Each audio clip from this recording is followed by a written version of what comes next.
Hey y'all, I came in today really quick just to let you guys know how much I love my dad. I love you, Dad. First of all, my dad is a twin. People always ask me, where do the twins come from? Because you got two sets of twins, and that's kind of very rare.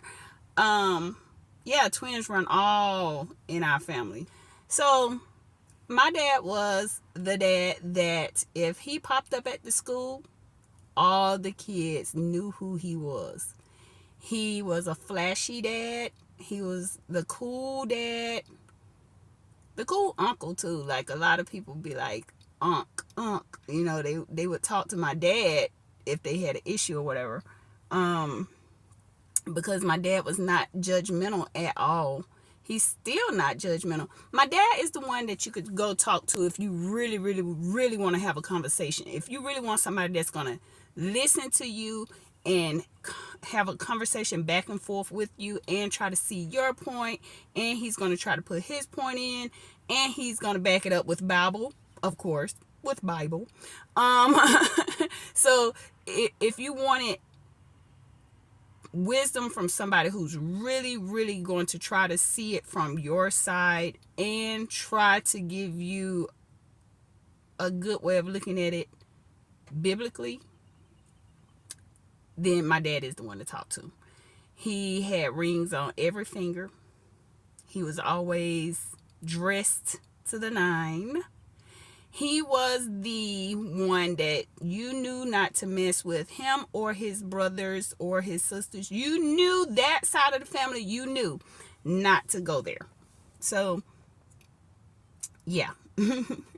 And as far as his lectures and his teachings and things of that nature, the first real memory I have of my dad is when we were going to a church and I was really young. And my dad used to always sing. He would wake up in the morning singing. He'd be like, Jesus is my rock, my sword and shield. Like, that's the way he would get ready in the morning. And he's a wheel, Lord, in the middle of a wheel. So I learned Bible stories listening to my dad, believe it or not. And I used to listen to him so much to the point where I would have questions later. I was the inquisitive child. So he would be singing a song at church and I would make a mental note of it. Like, I'm going to ask him about that later. So let's see, what's a good example? One morning they were singing devotion and he was singing about how you can ask the 5,000 hungry souls they fed on the banks of the river with 2 fish and 5 loaves of bread. Hold up. Wait a minute. I had questions. So, of course, when we got home, I was like, Daddy, really? So you mean to tell me he fed that many people with 2 fish, 5 loaves of bread? Really? And he would literally go into the conversation and actually find it in the Bible and he would explain to me how it was so. So that was one of the earliest memories I have of my dad. He's a great teacher because he listens. He don't just spew out things. He's gonna say, so what you're trying to tell me is, or what you're saying is. And then after he goes through his lecture, he's gonna say, now I say all that because, and he's gonna tell you why he has his point. Another song that my dad would sing during devotional service that gave me questions was Catch on Fire. Now, if you are a Southern Baptist, you have probably heard this song before. But I was a young kid watching the whole church get excited when that song would start. And I had questions. My dad started that devotional service off and said, well, and soon as he said that, it's almost like everybody knew he was going to sing that song. I wish somebody here would catch on fire. And the whole church would join in. Catch on fire, catch on fire. Well, I wish somebody here would. And he sung that song and I had questions.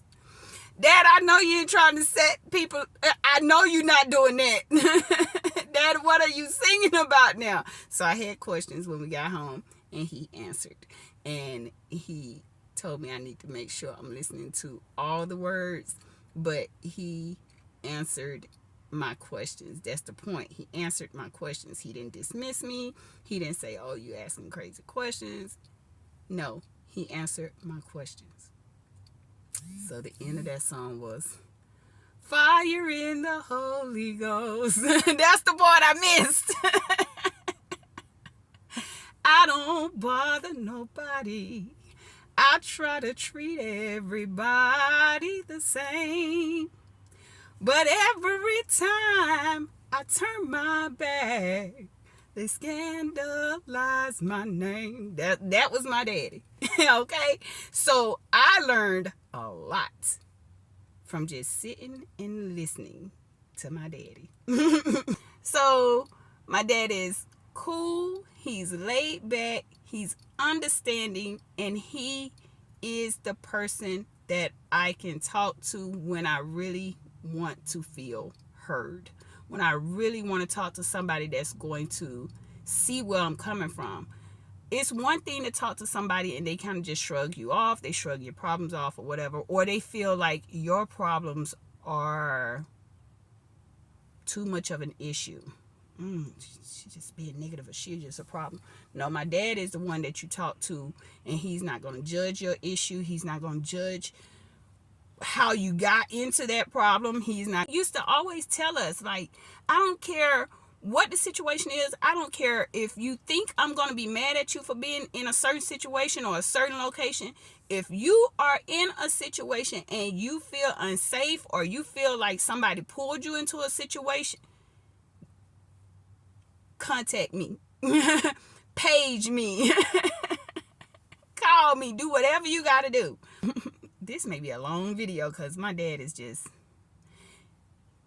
A good way I can explain my dad is his whole side of the family is the fun, always going to be jokey, laughy, dancing, playing music, defending each other type of family. I don't care if we just had it out. I don't care if we just had an argument. I don't care if I don't like your ways. If somebody down the street said something about one of us, we all finna go handle that. We gonna let them know, if you mess with one of us, you gotta mess with all of us. That's just the way we were raised on that side of the family. My dad, he is a lecturer. And he have had his moments where his lectures made me so mad. I mean, upset. But I know he meant well. But yeah, being a daddy's girl, you take things personal when your dad, corrects you. So what are some of these? Like, he would say stuff like, sometimes you got to ease your head out the tiger's mouth or out the lion's mouth or something like that. I got what he was saying, but it was the wrong time, daddy. Okay? I didn't want to ease nothing. I wanted to, go off. So dad and his brothers and his sisters, they are all cool. That's the only way I can describe it. They're all cool. They're all fun. They have their ways. Don't get me wrong. They have their ways. So does my mom's side of the family. They have their ways. But my dad's side of the family, very fun, very loving in a different way, in different level. Like I said, like, you could not like somebody's way of doing things. We would joke about it, join them for a minute, and carry on. Like, life goes on. We didn't fault anybody for the way they did things. We would just joke about it and go on about our business. My dad is a singer, okay? A singer. And I like to brag about my dad. So when I hear quartets or anything, I just sit there and I be like, that sounds like something my daddy would like. If I hear good music, that sounds like something my daddy would like. I gotta let my daddy hear that. Something like that.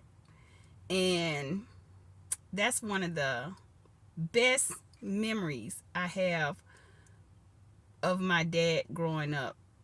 Now he's in his 70s, and I don't hear him sing as much, and it bothers me. It bothers me to the point where I feel like he's not being himself because he's not singing. He used to sing during everything. He could be pumping the gas, singing. He could be like cooking, barbecuing. He's the one on the grill. He's the barbecue man.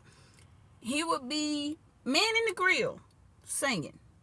I tell you, Jesus, yes, he is. Like that. I can't do it. He can do it, but y'all get my drift. So yeah, that's my dad. The cool, laid back person that will have a decent conversation with you. Try to see things from your side. He will sing you to sleep. I'm telling you. And to top it all off, he's a loving man of the cloth, because my daddy, Mr. Man with the fancy hats and the jewelry and everything, was ordained years ago, and now I am considered a preacher's kid. What? So I could see it though, because like I said, my dad was good at teaching and understanding if you had questions. And he would also find the perfect song that goes with whatever that lesson was, or that Sunday school lesson, or whatever sermon has been preached. My dad would have the perfect song to come in. And I kind of saw it in him when he was a deacon. I already kind of figured that he may one day be a preacher.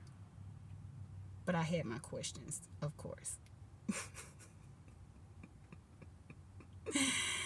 Thanks for watching. Gracias por ver. Bye. I love you, Dad. I think you know that already, though.